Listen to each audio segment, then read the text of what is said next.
ஆடித்தபச என்றால் என்ன? ஆடித்தபச நாளிற்கும் அம்பிகைக்கும் என்ன தொடர்பு?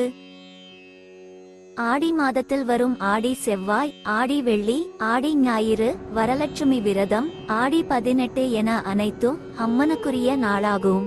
ஆடி மாதத்தில் சிவனே அம்பிகைக்குள் அடக்கம் என்பதால் இந்த மாதத்தில் அம்பிகையை பிரதானப்படுத்தியே அனைத்து விழாக்களும் கொண்டாடப்படுவது வழக்கம். அப்படி ஆடி மாதத்தில் வரும் மிக முக்கியமான உன்னதமான திருநாள் ஆடித்தபசு.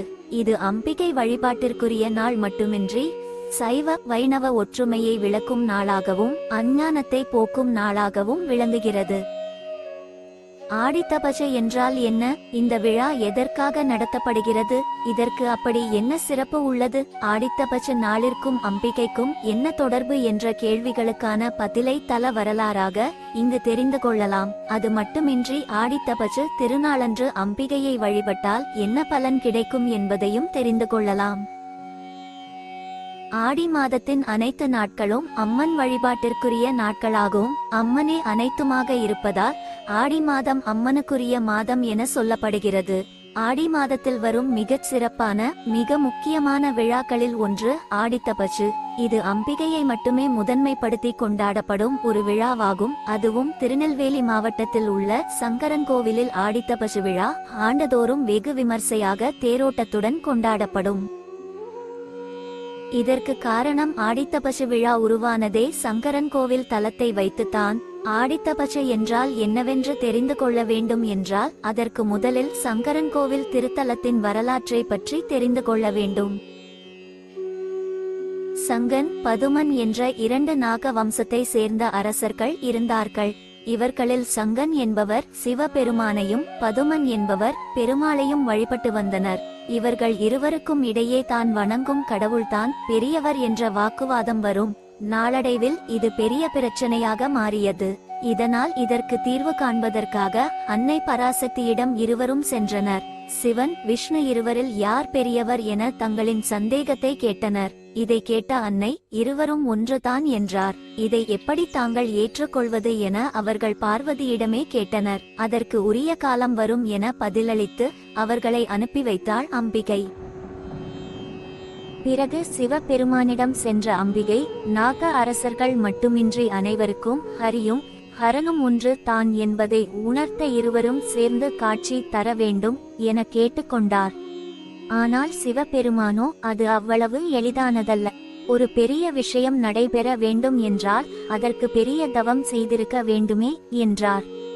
இந்த சிறப்பான விஷயம் நடைபெறுவதற்காக தானே உலக நன்மைக்காக தவம் செய்வதாக பார்வதி தெரிவித்தார். இதனை ஏற்ற சிவபெருமான், முனிவர்கள் பலர் புன்னை மரங்கள் நிறைந்த வனத்தில் என்னை நோக்கி தவம் செய்து கொண்டிருக்கிறார்கள். அவர்களுடன் சேர்ந்து நீயும் தவம் செய். உரிய காலம் வரும்போது நாங்கள் உனக்கு காட்சி தருவோம் என்றார்.